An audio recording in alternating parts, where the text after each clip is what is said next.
جنادہ بن امیہ نے بیان کیا، کہا کہ مجھ سے عبادہ بن صامت نے بیان کیا کہ نبی کریم صلی اللہ علیہ وسلم نے فرمایا، جو شخص رات کو بیدار ہو کر یہ دعا پڑھے۔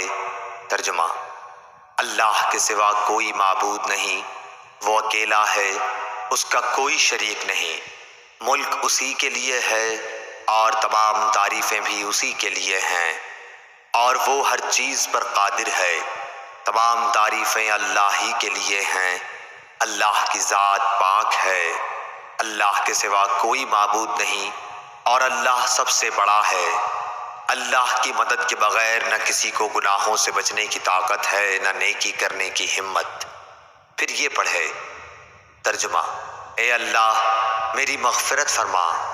یا یہ کہا کہ کوئی دعا کرے تو اس کی دعا قبول ہوتی ہے، پھر اگر اس نے وضو کیا اور نماز پڑھی تو نماز بھی مقبول ہوتی ہے۔